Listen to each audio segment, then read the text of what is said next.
Oh, it's 4 o'clock p.m. in Poland. It's 10 a.m. in Washington, D.C. We can start our conference. Ladies and gentlemen, my name is Piotr Wróblewski. I am a sociologist working at the University of Silesia and the leader of Tradition Research Group.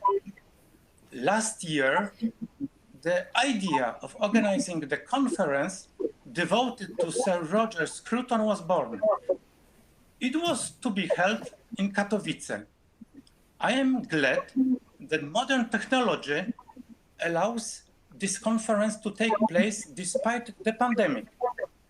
I thank the speakers who agreed to take part in the proceedings. The figure and books of Sir Roger are very close to me. For me personally, the categories of truth and beauty, the concept of culture and the love of a country, oikophilia, were significant in his analysis. His thoughts have inspired and continue to inspire people from all walks of life. I hope that our deliberations will provide a new perspective on Sir Rogera Scrutona's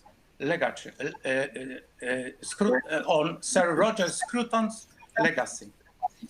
Now, I would like to ask the rector of the University of Silesia, Professor Ryszard Koziołek, to open the conference.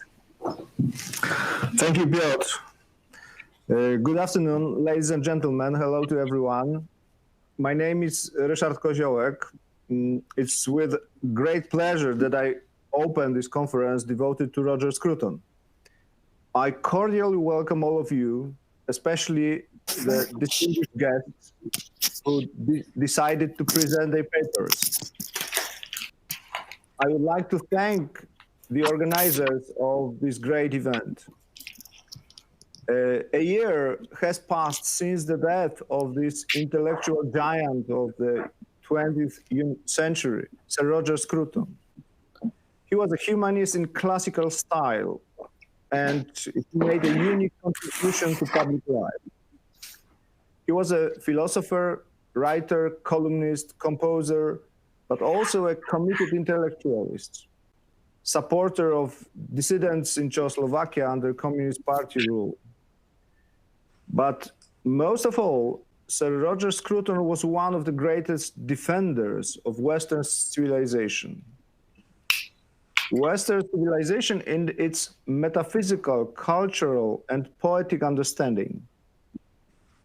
I belong to the generation that has lived half its life behind the Iron Curtain.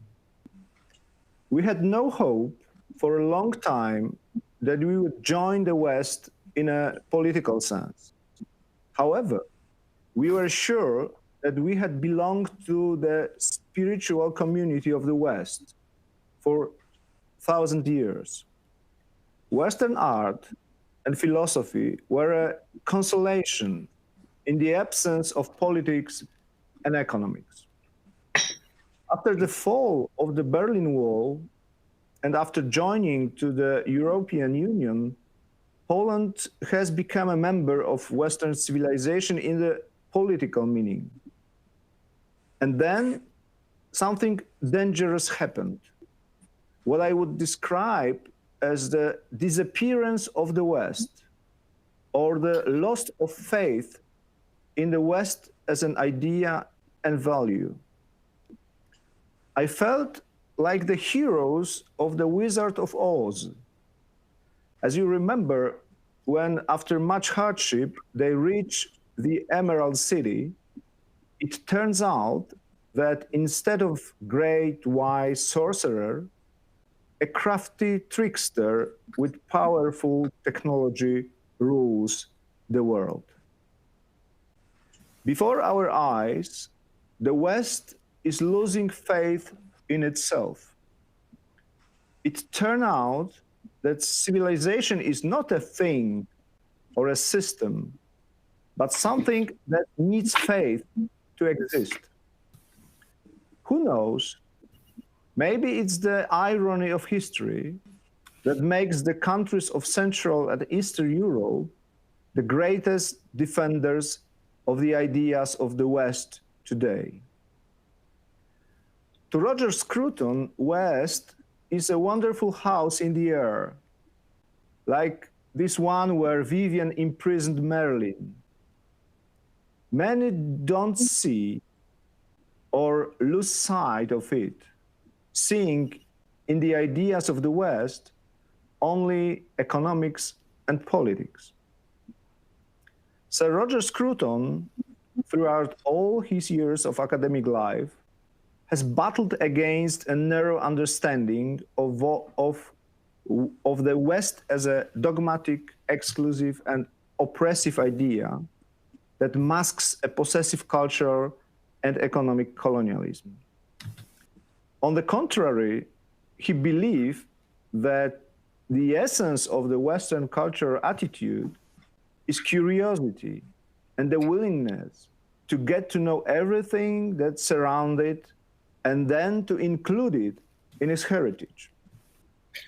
The Hebrew Bible, Arabic fairy tales, Hindu epics, Chinese philosophy, and many other traditions have become a source of renewal for Latin culture and have ensured its vitality to this day.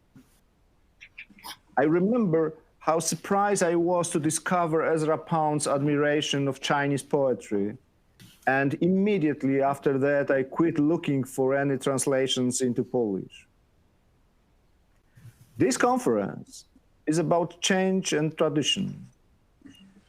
The dialectic of change and tradition is the foundation of the Western world. The perfect form of this dialectic is the university, the greatest invention of the West, whose task is to be completely open to every thought, and we shouldn't despair about Western civilization. Let this be a comforting call to start this conference, which is going to be wonderful. All the best. Stay healthy. Thank you very much. I wish all of you a very fruitful conference. Thank you. Thank you, His Magnificence, for the opening of the conference Tradition and Change, Scrutona's Philosophy. Furthermore, I thank the Lord Rector for delivering a thoughtful introduction to our conference. Thank you.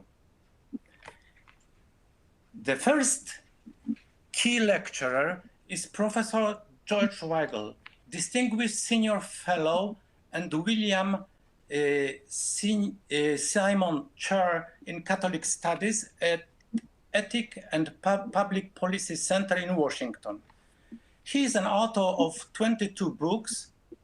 Many of us have at home his books, Witness of Hope and The End and the Beginning, biographies of Pope John Paul II. In Poland, one can see them on the bookshelves in big cities and even at villages where my research team carries out field studies on the power of tradition. We also know him as the author of The Cube and the Cathedral, in which he analyzes politics without God in Europe and in the USA. Professor Weigel will give a lecture at our conference entitled The Biblical and Christian Roots of Western Democracy. His lecture will last approximately 45 minutes. After Professor Weigel's lecture, there will be time for discussion. Ladies and gentlemen, I ask you to put your question to the Cube and the Cathedral author using the chat box or by raising your hand. The discussion is scheduled to last about half an hour. Turn your microphones off during the lecture, please. Professor Weigel, I kindly ask you to begin with a lecture on the biblical and the Christian roots of democracy. The floor is yours. Thank you very much, Professor Wróblewski, and thank you, Professor Koziołek, for that wonderful introduction. I'm very pleased to be back in Katowice, if only virtually. That's about the only way that any of us can be anywhere these days. But I've been to Katowice on several occasions, and it's good to be back. Thank you for inviting me to join you in this conference and to share some thoughts with you today. I did not know Sir Rogera Scrutona well, and I cannot claim to be an expert in his thought, which ranged over so many fields. However, we were colleagues when the Ethics and Public Policy Center became his American professional home, and I always enjoyed and learned from our conversations. So I am pleased to honor his memory by participating in this conference. Roger was a man of tradition. However, he understood, with G.K. Chesterton and Yaroslav Pelikan, that tradition, rightly understood, is not the dead faith of the living, but the living faith of the dead. And that living faith that is tradition, rightly understood, is formed in part by a knowledge of history.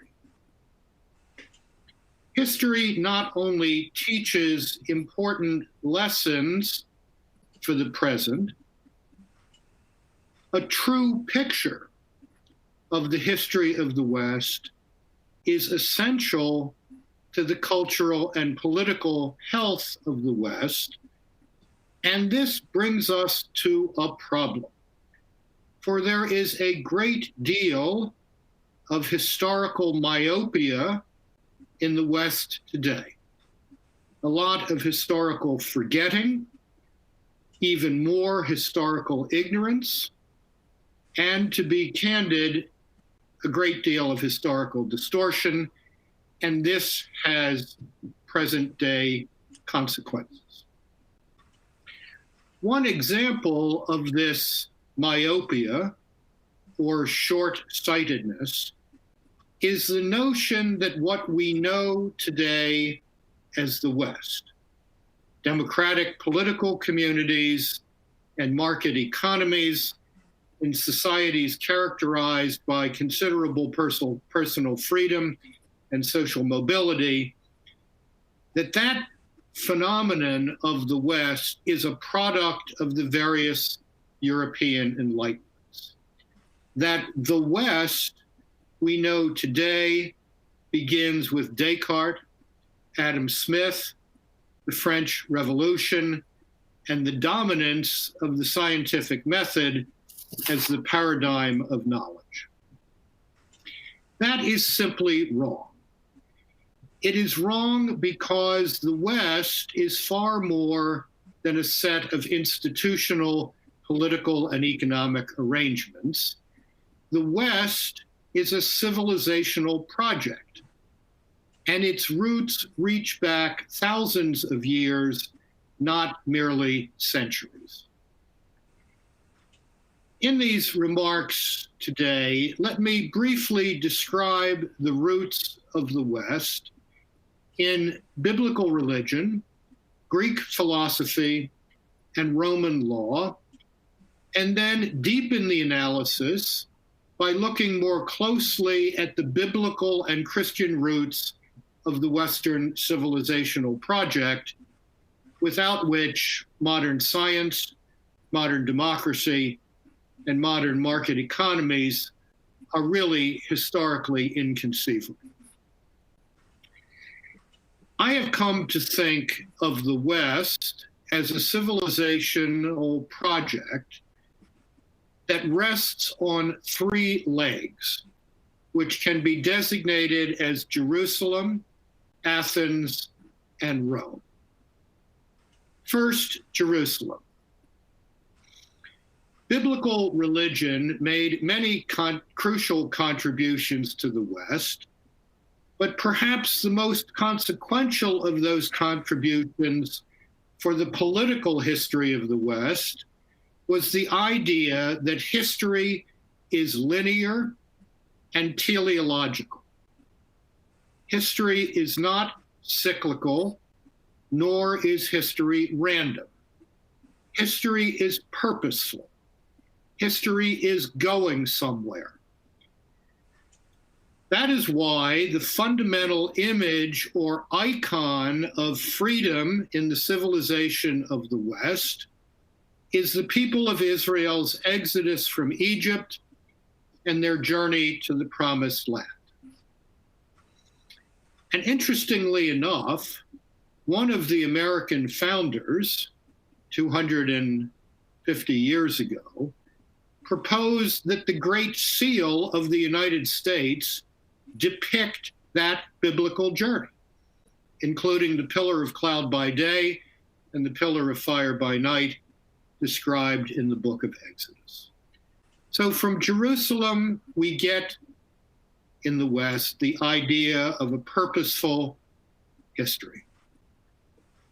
The second pillar sustaining the West as a civilization and sustaining the democratic project that first emerged in the West is the conviction that there are truths built into the world and into us, including moral truths, that we can know those truths with a measure of certainty, and that knowing those truths, we can know our duties and obligations.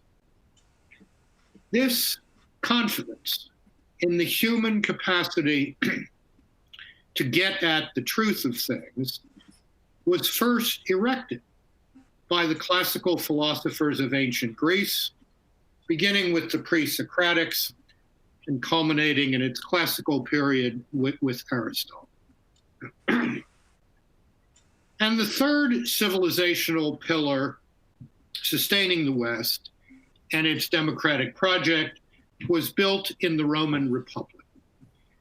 And that third pillar is the conviction that the rule of law is superior to brute force or coercion in ordering human affairs. Now, needless to say, the Roman Republic lived that conviction imperfectly, as do all societies. But the idea was there, perhaps most forcefully defended by Cicero, a greater public philosopher than politician. And it is impossible to imagine what we know as the West and democracy today without the conviction that the rule of law is a superior way to order human affairs than coercion or brute force.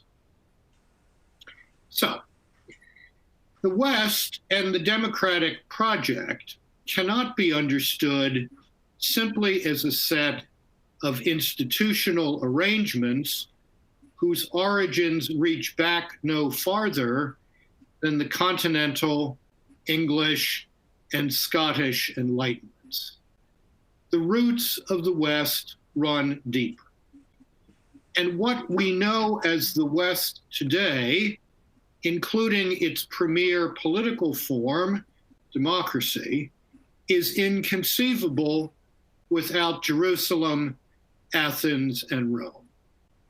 Without biblical religion's concept of purposeful linear history, without classical Greek philosophy's confidence in the human capacity to get to the truth of things without Roman convictions about the superiority of the rule of law. Those ideas are Western civilizational bedrock. These are the deepest taproots of the democratic project. Now, in the time remaining, and before our discussion, let's examine in more detail some of what biblical religion, and particularly Christianity, implanted in the culture we know as the West, with effects being felt even today. Whatever one's religious location,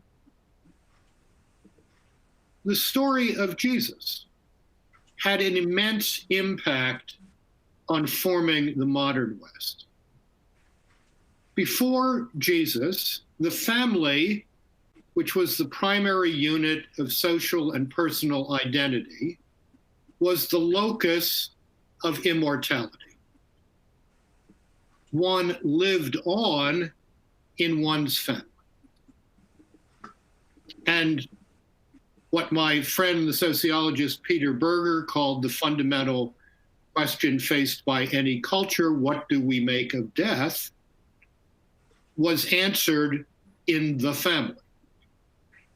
One lived on in one's family. In Jesus, crucified and raised from the dead, the individual becomes the locus of immortality. And that gives an entirely new meaning to the individual who was now invested with a previously unimaginable dignity. St. Paul drew out some of the implications of this in his teaching in the 3rd chapter of his letter to the Galatians, that there is neither Jew nor Greek, there is neither slave nor free, there is neither male nor female, for all are one in Christ Jesus. That teaching had effects beyond the community of the church.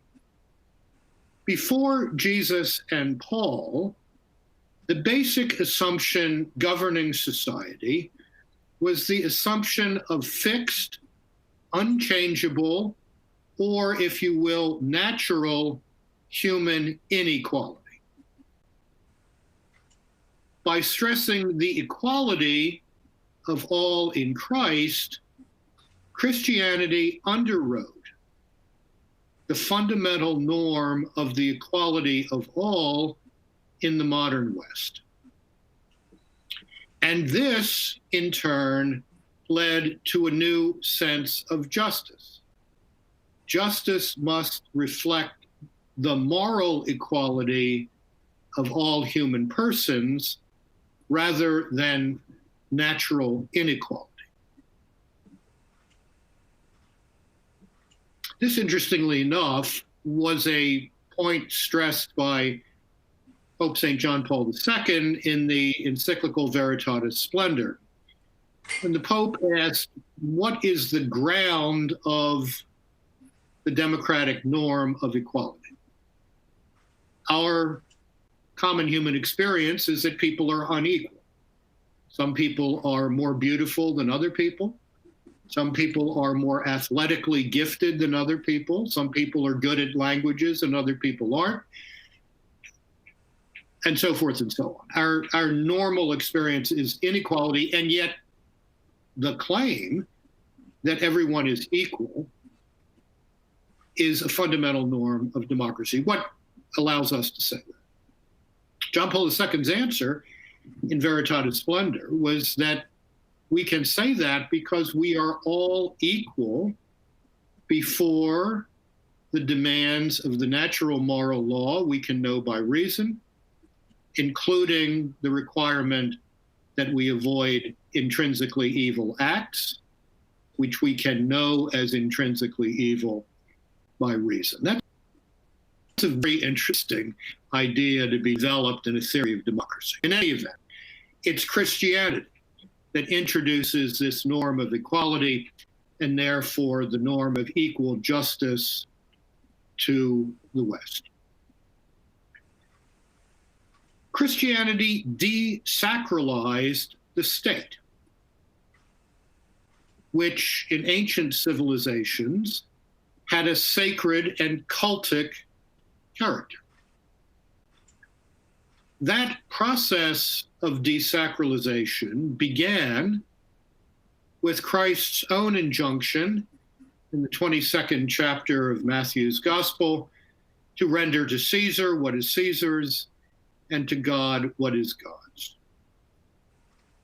That's a teaching with immense public consequences. If there are things of God's that are not Caesar's, then Caesar is not God. Caesar is not omnipotent. If Caesar is not God, Caesar's power is limited. If Caesar's power is limited, Caesar's remit, Caesar's reach does not run into the sanctuary of human conscience. There is no West. There is no democratic project if the state remains sacred and if the state thinks of itself as omnicompetent. Christianity desacralized the state, and Christian conviction limited the state. Thus, Christian conviction opened the social space for what we now call civil society. Christianity redefined heroism and the human capacity for heroic virtue. Before the Christian martyrs, heroism was understood as an aristocratic virtue. Think of Odysseus in the Odyssey, one of the foundational texts of Western civilization. Odysseus was a classic hero, a typical classical hero, an aristocrat from a leading family, a strong and wily and clever man who was successful in both human and material terms. That's what a hero was. The Christian martyrs changed all of that. Martyr heroes came from every social class, including the slave class. Martyr heroes were women as well as men, as the Roman canon, or what we know today as Eucharistic Prayer 1, reminds us to this day. The Christian martyrs democratized heroism. Their form of heroism was available to everyone, and their sacrifice spoke of a new form of self-respect and self-possession that was not a function of class or sex. The ancient world was smitten with physical perfection and found a model of that perfection in its athletes, who sought glory and acclaim from vast crowds in stadiums. The Christian monks of the East offered a different kind of grace and glory. Think of St. Anthony of Egypt and the other monks of the desert. They offered a different kind of grace and glory, the conquest of the will. In an arena that was not a stadium, in an arena in which the individual heard the voice of God, not the cheers of crowds.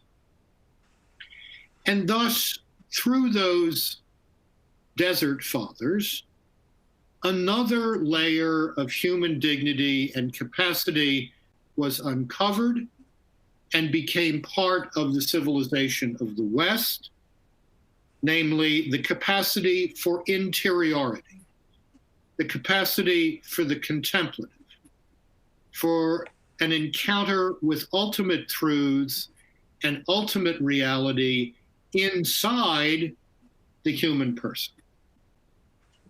This then gives the human person even greater dignity.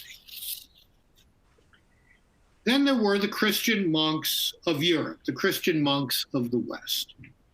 For their part, they gave what we know as Western civilization they gave the West new forms of human association, what we now call voluntary associations. And those monks conducted the first experiments in democratic self-governance, in large-scale democratic self-governance among free people. The Benedictine formula, ora et labora, prayer and work, also gave a new dignity to work. Work had previously been understood as something servile. Work was the province of slaves. Work is what slaves did. The monks, by contrast, insisted that work had dignity, and that working for one's living was also a mark of self-respect, not of degradation. And then there was the process of electing abbots by universal suffrage within Benedictine monasteries. That practice offered the world a new model of authority, a new model of the sources of authority, and new models of the exercise of authority. Thus, Western monasticism changed ideas of law and obedience to law, which were no longer matters of unexamined custom or brute force.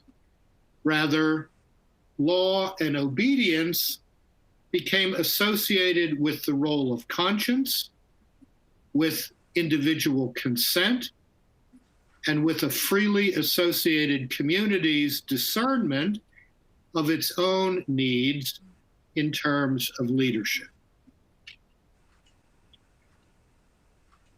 Many of these developments from the first 5 centuries of the Christian era received a first comprehensive articulation in the work of St. Augustine of Hippo.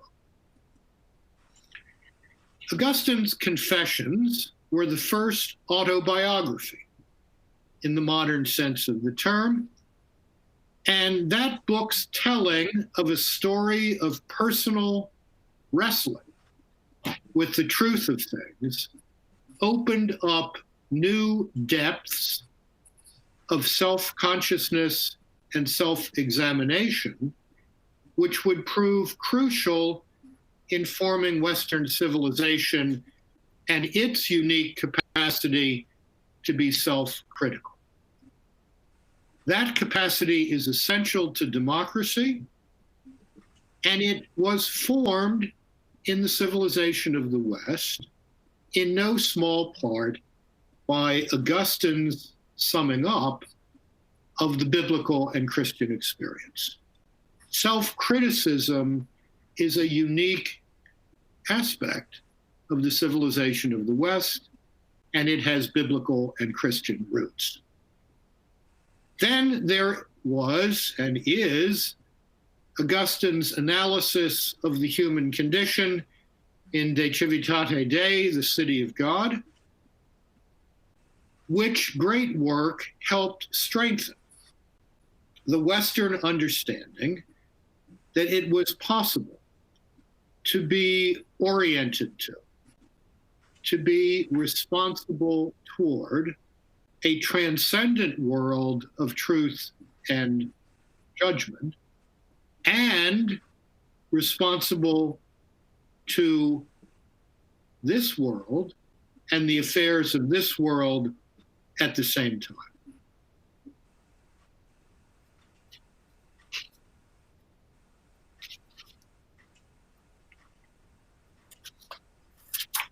Christianity also reshaped the meaning of law and bent it in the direction we recognize today in the democratic West. By insisting that verdicts in trials be based on evidence rather than based on physical tests or the testimony of relatives, first millennium church councils, such as several of the councils of Toledo, redefined criminal law in ways that point toward the norms of justice and the concepts and practice of jurisprudence that we expect in 21st century democratic societies.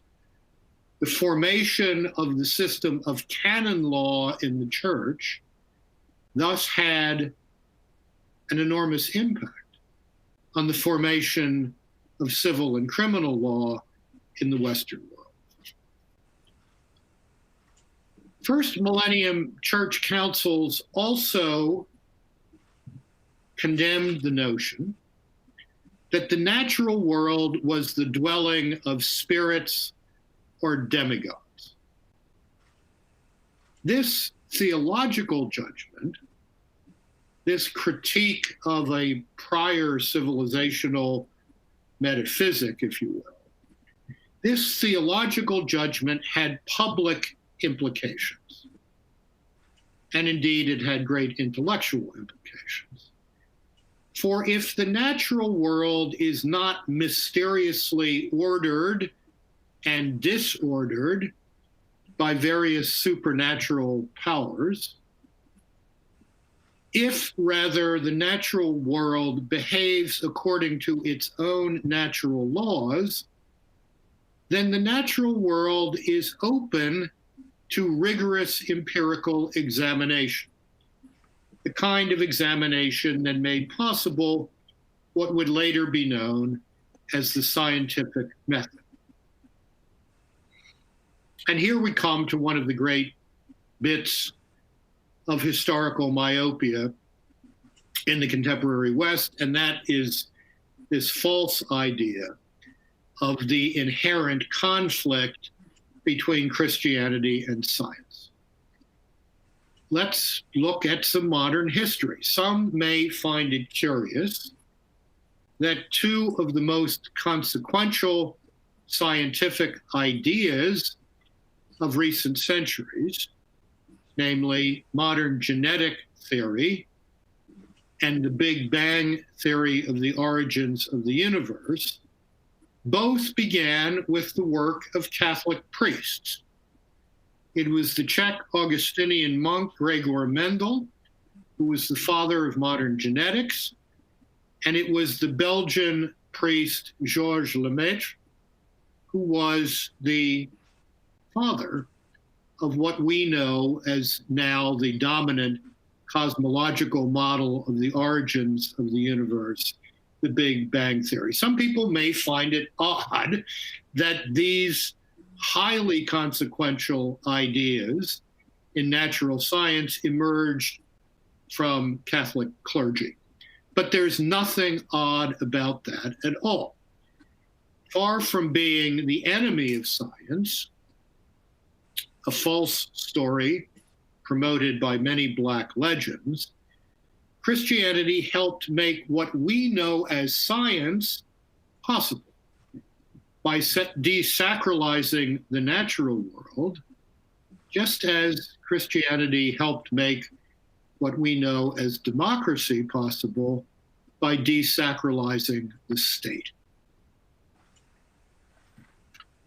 The resolution of the 11th and 12th century investiture controversy, beginning with Pope St. Gregory VII's confrontation with King Henry IV.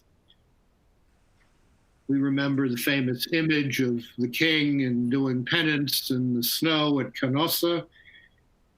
The resolution of that controversy, which took over 100 years, confirmed the church's right to govern itself and to make public pronouncements on moral issues. This lengthy controversy between church and the beginnings of what we would know as state injected an anti-totalitarian antibody.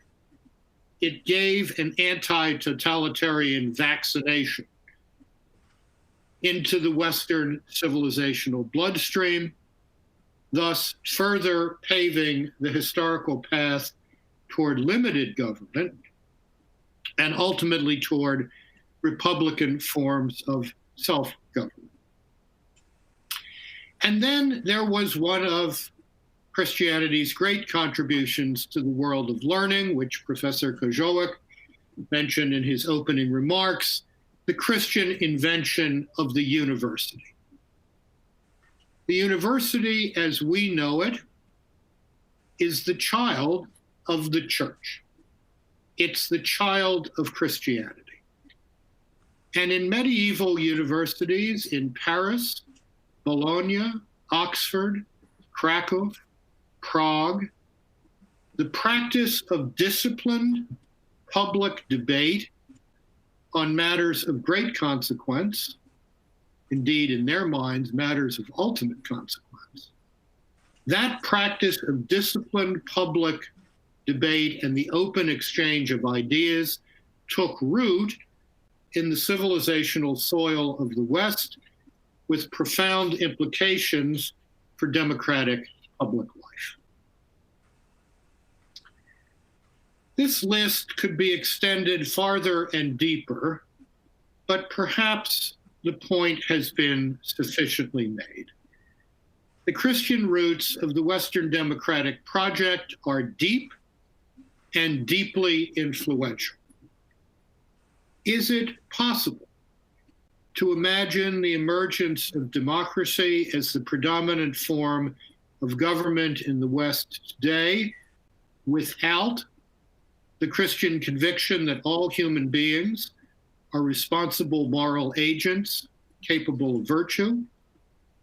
Is it possible to imagine the emergence of democracy without the Christian desacralization of the state and the Christian insistence on the independence of the church?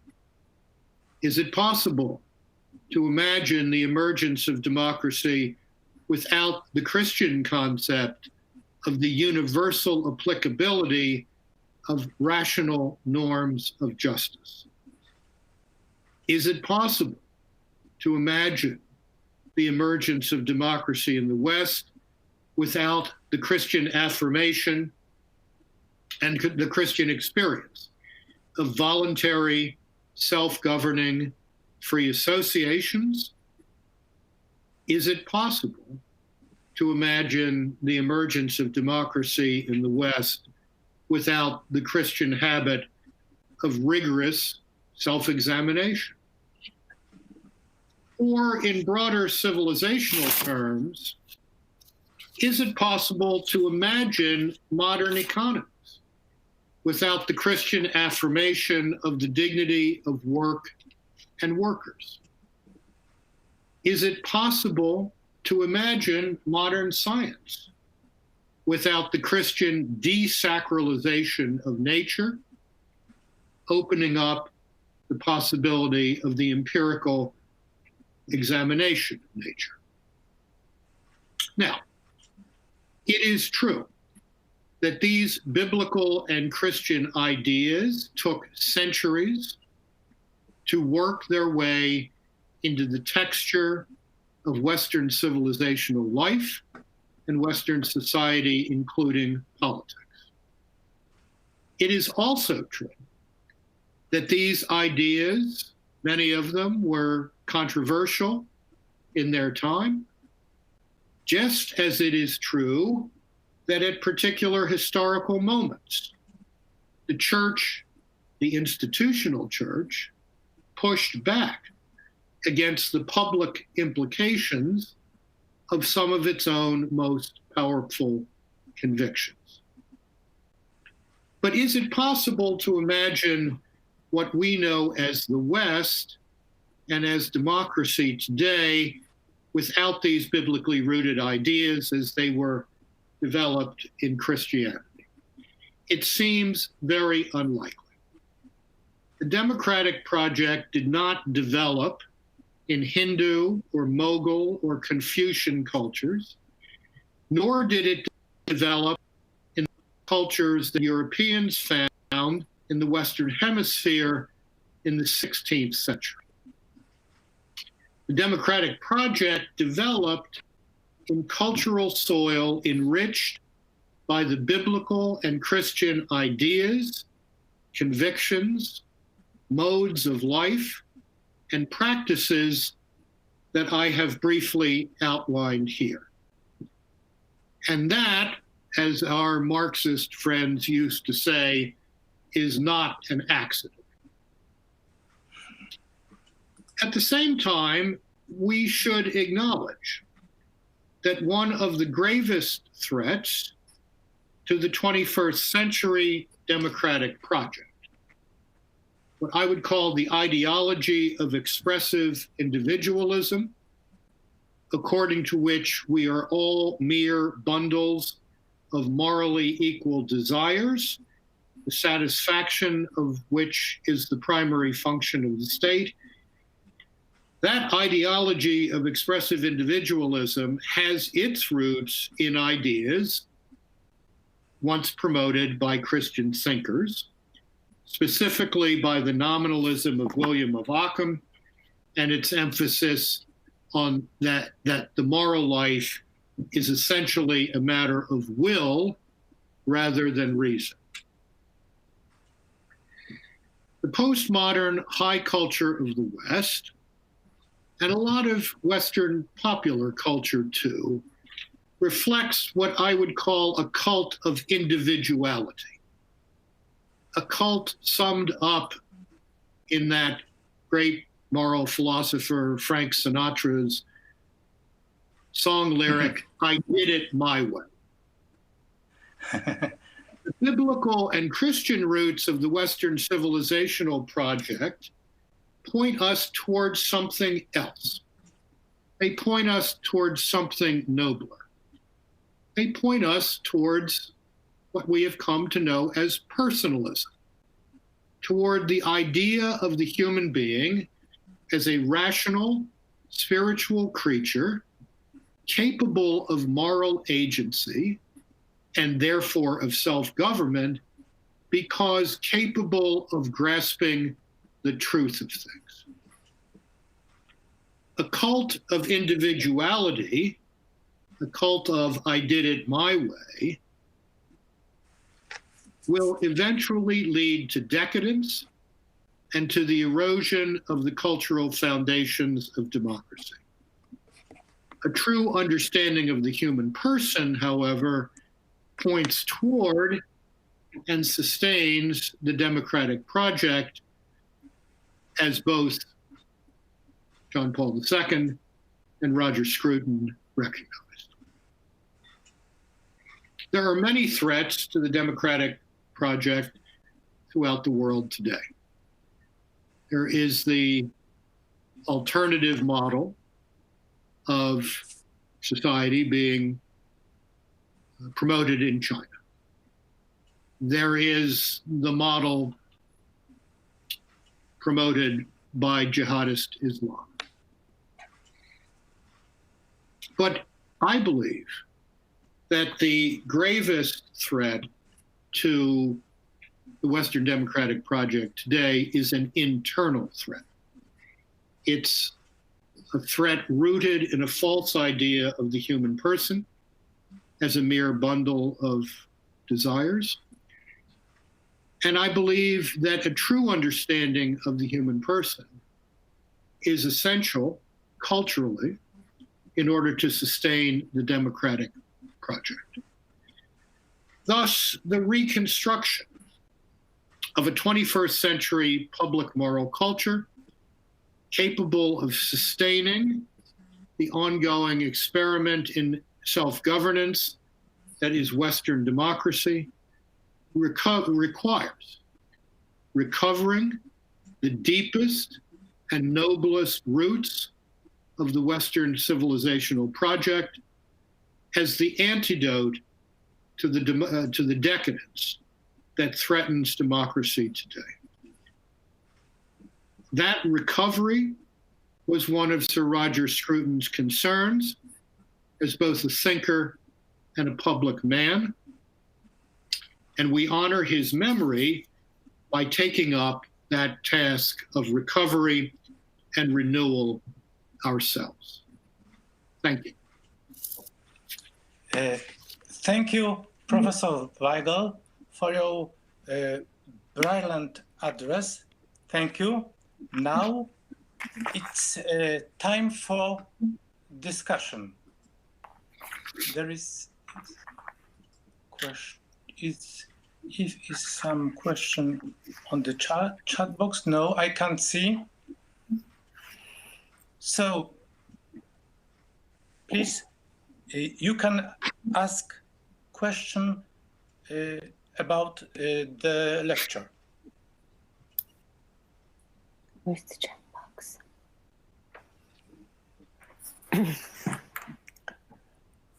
How to get into it? Yes, okay. Professor Ewa Borkowska raised her hand. Okay. Ewa Borkowska. Okay, do you hear me? Yes, we can hear you. All right. Thank you very much, Professor Weigel, and welcome one more time, because I was talking to you before when you had a lecture at theology department. So thank you very much once more time. First of all, for someone like me teaching English literature, English culture, American literature, American culture for a number of years, and lecturing on Jesuit poet Jeremiah Hopkins, and also other Christian roots of literature, what you are saying is proving that we are on the way to truth.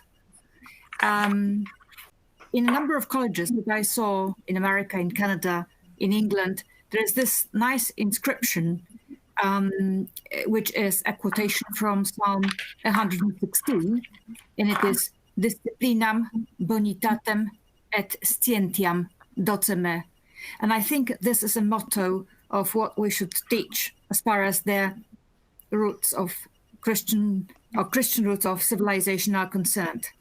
I wish to thank you very much for raising this problem of the transcendent, for telling us about the caesura of a transition from the Middle Ages into the Renaissance, and for this wonderful lexicon of words that you were using during your talk, which is like myopia, faults, and so on and so forth. And last time you also underlined the things, how much we lost while not respecting, not remembering, and not following the major principles that we were taught by what is called cultural heritage of John Paul II and his teaching when he was here, and also in his writing, with which you are so much familiar, but I can only envy you all of this. So thank you very much indeed. And my question is very difficult. Therefore, let me sort of, I don't want to ask you a question. I want your help. Tell me, please, what can be done? Especially, I'm referring to your last words, the task of recovery and the task of renewal. What can be done in order to achieve this kind of level of recovery and renewal? To tell you the truth, I have not so many problems with that, simply because I'm following the handbook and the manual, which I like very much. It is not only Rogera Scrutona's The Face of God, but it is also Richard Weaver's book, Ideas Have Consequences, which you certainly know, and that was published by Chicago University Press in 1946. When I gave some chapters from that book for my students to read, they told me, how is it possible that certain ideas which were put forward and launched in 1946 are still relevant? And I said, and my answer was, because they are true. Would you agree with that, please? Thank you very much. Thank you, Professor Borkowska. It's nice to see you again. I think I should be named an auxiliary professor at the University of Silesia. So much. Would be a great honor.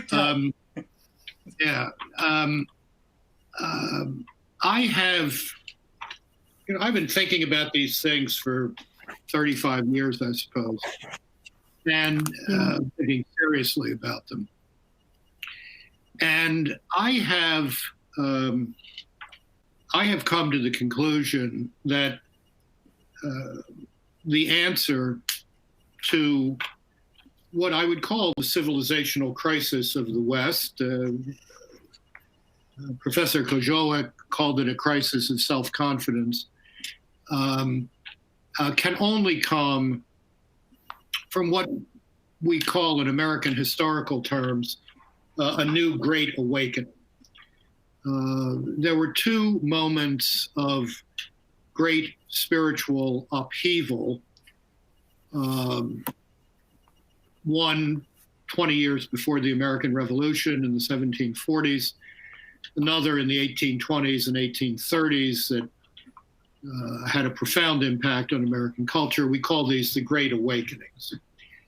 In those days, they were completely rooted in Protestant biblical passions. I don't think something like that is entirely possible today.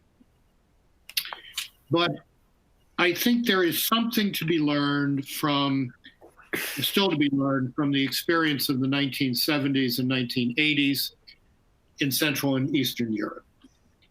Living in the truth was the antidote to communism. I mean, that brilliant essay of Václav Havel, The Power of the Powerless, I think is one of the great political essays of the 20th century and perhaps of all time. That gives us a key for today. We need a coalition of people who are committed to what I call the Athenian leg on Western civilization. The idea that there are truths, we can know them, at least with a measure of certainty. And from that knowledge, we get a sense of duty and obligation. Now, for many people, at least on this side of the Atlantic, the path to living in the truth is still going to come through biblical religion. I think in much of Western Europe, that is unlikely at the present moment, but it might happen through a recovery of reason. And the people of revelation and the people of reason have to know how to work together at cultural renewal. That happened in the 1980s. I think of the Solidarity movement, which was a quite broad coalition of different kinds of people, different classes of people, but committed to living in the truth. But let me just make another point here to go back to my three legs. If there is only your truth and my truth, and neither one of us recognizes a horizon of judgment called the truth, then what happens if your truth and my truth collide? Well, Nietzsche understood this 150 years ago. What happens is you impose your power on me, or I impose my power on you. And that is the end of the democratic project. That's what Benedict XVI meant by the dictatorship of relativism, the use of coercive state power to impose a relativistic ethic on all of society. Against that, we have to counterpropose the notion that there are truths we can know and that we can discuss and describe, and that they form the horizon of judgment against which we settle differences. So those are just some thoughts on that. I mean, one final. This is too long an answer, but I said that the linear notion of history was the most publicly consequential contribution to biblical religion to the West. I think there's another, and that is what we find in the first chapter of the Gospel of St. John, namely that God created the world through God's reason, God's logos, God's word. All right, if that's the origin of all that is, then there is a rationality imprinted or encoded in the world and into us. There are truths, and we can get to them. If you lose that notion, if you lose that piece of Jerusalem, Athens gets uncertain, shaky, wobbly. And then, as I just said with this dictatorship of relativism problem, when Athens loses confidence, when we lose confidence in reason, then the rule of law gets very shaky as well. So, thank you for your question. Thank you so much.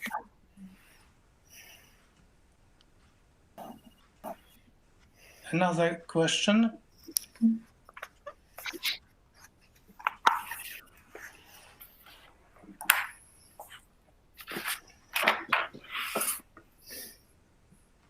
I can't see. Oh, Wojciech Sadłoń. As I'm not. Yes. Can you ask. hear me?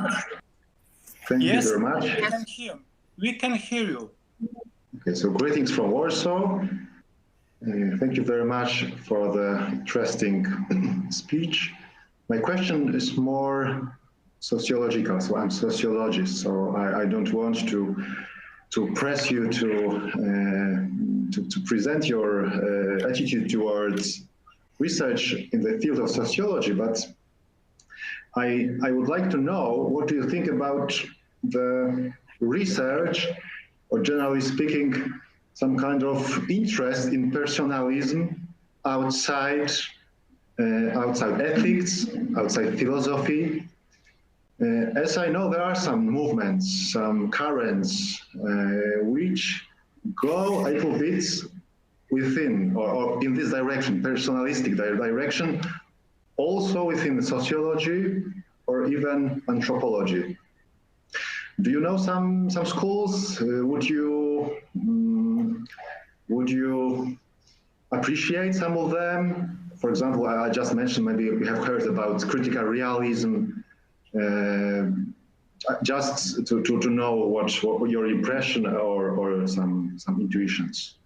Thank you very much. Yeah, thank you.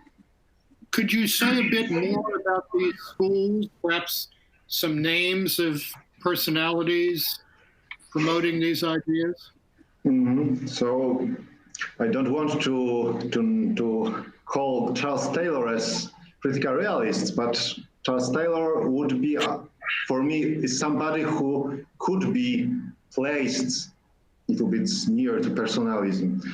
There is a Margaret Archer, who is really a sociologist in Great Britain, who also do some kind of research in sociological theory or the ontology, which could be placed, classified near to personalism. She was president of Pontifical Science Academy.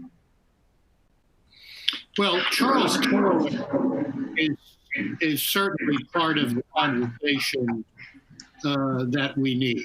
I think Charles Taylor has a very clear understanding of the limits of this cult of individuality. He would probably not be happy with my using the word, but he is, I think, committed to the recovery of something that looks like what we used to call metaphysics. And he wants to do that through an analysis of the human person. Now, I'm not a great fan of the book, A Secular World, The Secular Age, because I think the title is just wrong. The world is becoming more religious, not less. The only parts of the world that are becoming less religious are Western Europe and parts of North America. But even amidst this enormous repression in China today, religious conviction is growing, and the evidence, part of the evidence for that along the Via Negativa is the repression of religious belief by the communist regime. So I'm not sure Taylor's view of the big historical dynamics is right. But his critique of this cult of individuality is an important one. I once asked him in correspondence what jesteś też na tym wykładzie Weigla. Ale gdzie to jest czat? Mi się włączyło zupełnie, nie mam jakoś, nic tam nie mogę, coś mi się... We seem to have an interruption here. I'm not sure what's going on. Okay, it's yes. You can answer, Professor Weigel, the question. Well, I'm just going to say, I was just going to tell Father Sedlon, I once had an email exchange with Charles Taylor in which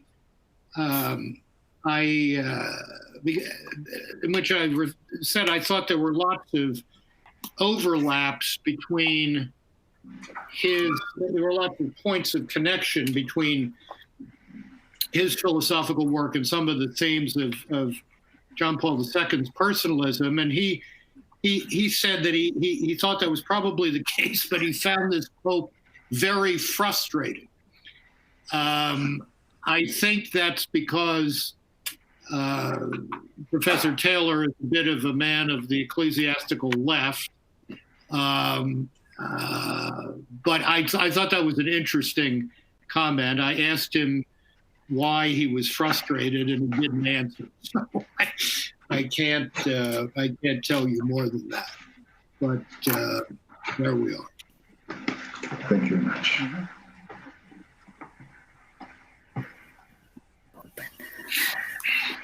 And probably Vera Rozwadowski. Yes, I would like to ask Professor Weigel a question. We are going through a very difficult time in the United States, and I have often wished that John Paul II was with us as our leader to make a distinction between liberation theology and the teachings of Christ. And I wonder if you would say a few words in that regard.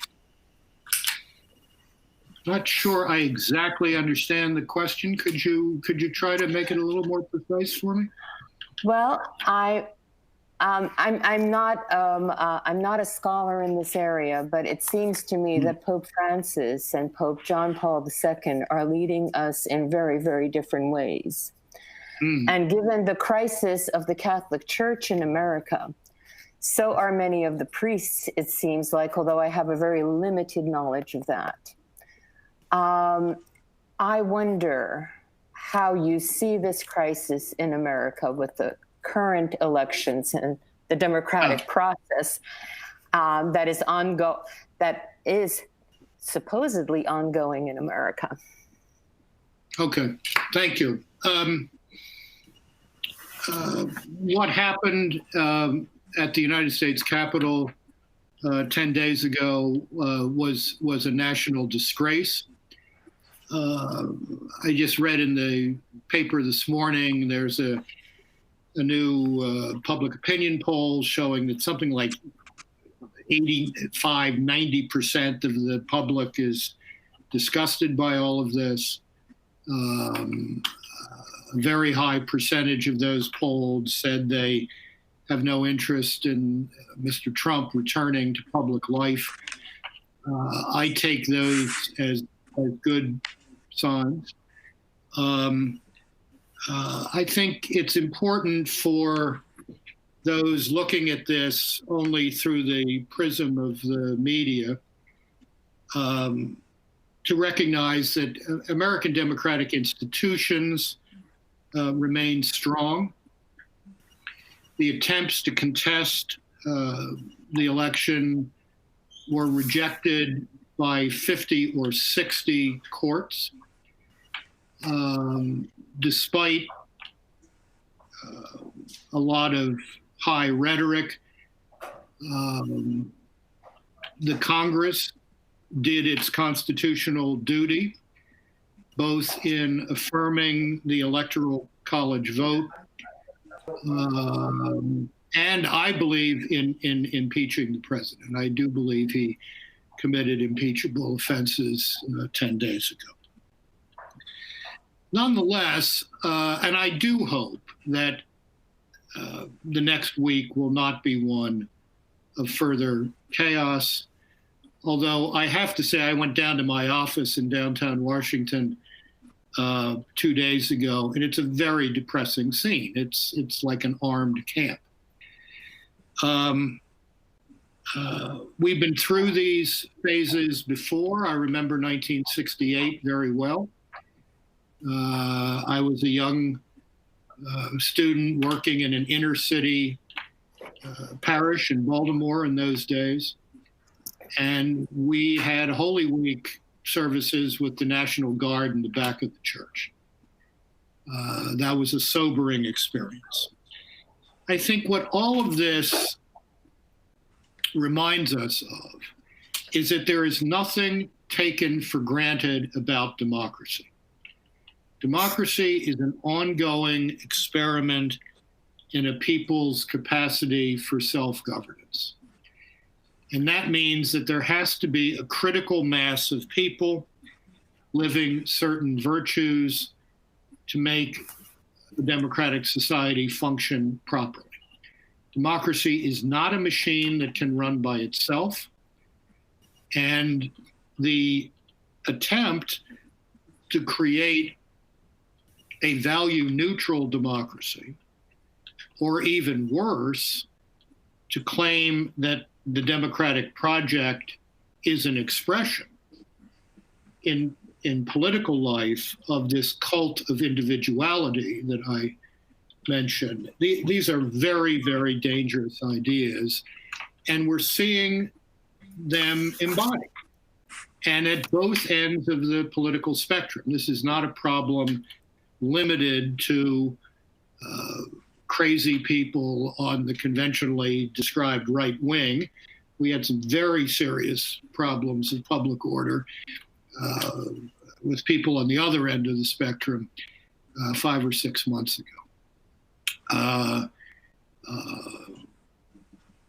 When I say that the West needs a new Great Awakening, I certainly include the United States in that.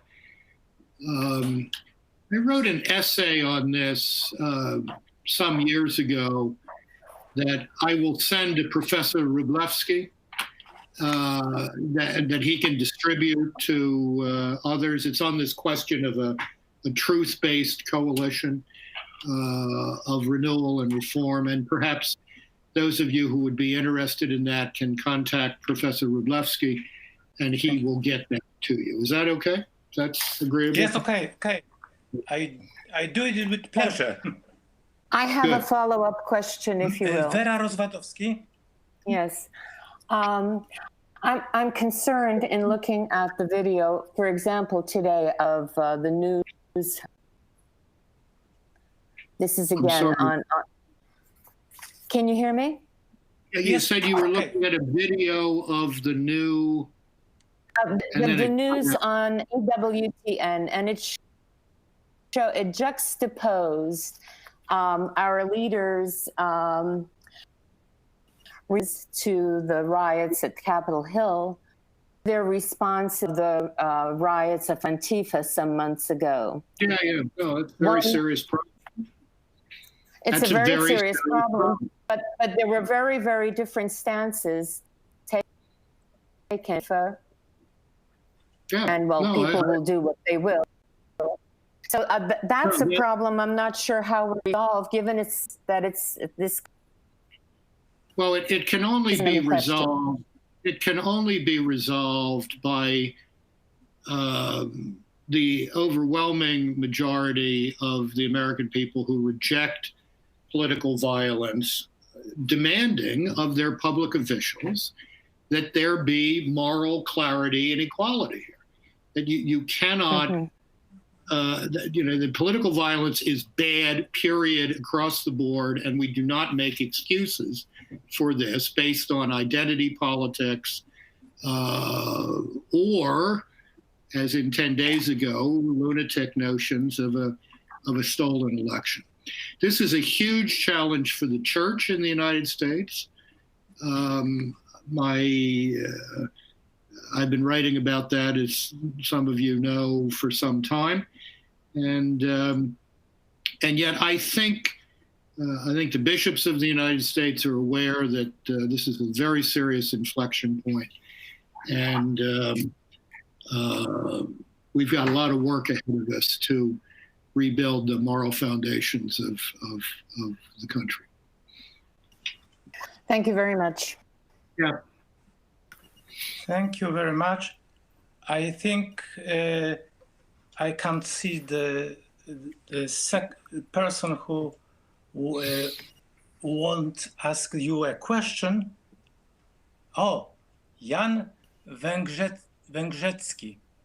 Yes, right. He raised his hand. Raises his hand. Okay. Thank you very much for your very interesting lecture, Sir Weigl. And in your opinion, is democracy possible based on culture of individuality? In my opinion, it is a new civilization, new culture, new ideology, new ethics, new politics, new law. So, in your opinion, in my opinion, it is a clash of culture. This culture from Athens, Rome, Jerusalem, and this new kind of civilization. But the question is democracy possible? Live in this new culture, new civilization? The short answer is no. I don't think a culture of radical individualism or a cult of individuality can sustain the democratic project because democracy requires certain civic virtues. It requires an understanding that someone else might be correct. I might be wrong. That's a fundamental requisite of democracy. Democracy requires a concept of the common good, not simply my individual aggrandizement. Democracy requires a capacity for compromise. That is very hard to build out from a culture of individuality. So I have been arguing for years that the notion of freedom as willfulness rather than freedom as a rational faculty is destructive of democracy. So we need, if I can use a religious term, we need a new catechesis of freedom understood as the capacity to freely choose the right thing for the right reason and doing that as a matter of habit or virtue. Freedom tethered to truth, freedom ordered to goodness, the kind of freedom that, to go back to John Paul II, was described in the encyclical Centesimus Annus. That is badly needed in the Western world today. So no, I do not think that a democratic political community can be sustained indefinitely by a culture of radical individuality. I mean, it's impossible. Unless we recognize some common reference points for answering the question, how do we live together? You can't do it. So force will prevail.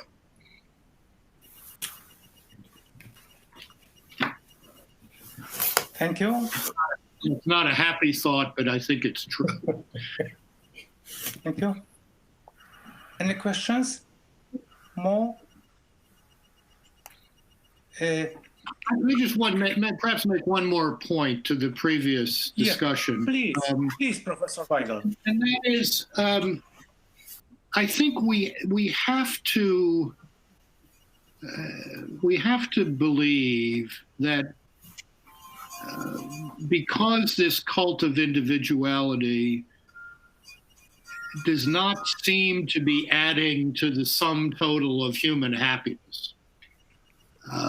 People are manifestly more unhappy today, and this is pre-pandemic, that eventually there will be a recognition that a life lived solely in terms of my aggrandizement is not a truly human life. And that's the point at which educators, the church, people like us have to be prepared to say, you're right, that's not a truly human life. And here's another option. Here's another option. Some people may discover that option through literature. Some people may discover it through political philosophy. Some people may discover it by meeting the right husband or the right wife. But we need to be, when all of these wounded souls finally figure out this is not a way towards a satisfying life, we have to be ready with options. So that's more homily than lecture. That's more sermon than lecture. But I hope it's of some interest.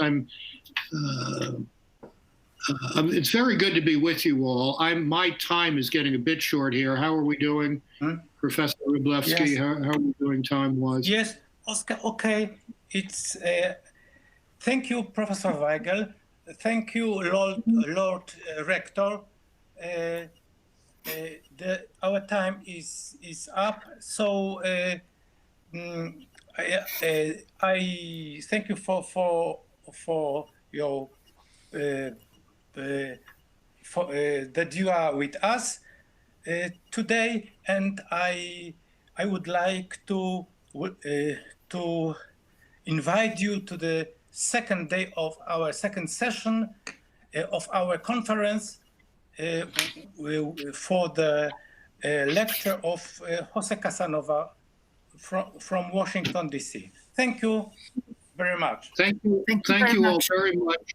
Thank you for allowing this to happen in English. That's a great gift to me. Thank you all for your work.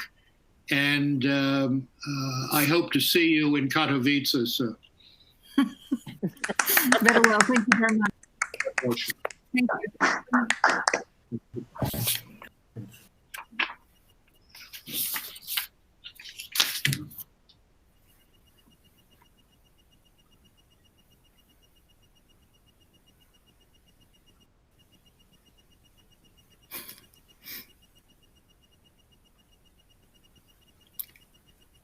Panie doktorze, czy pan był ostatnio na konferencji Fundacji Tygiel?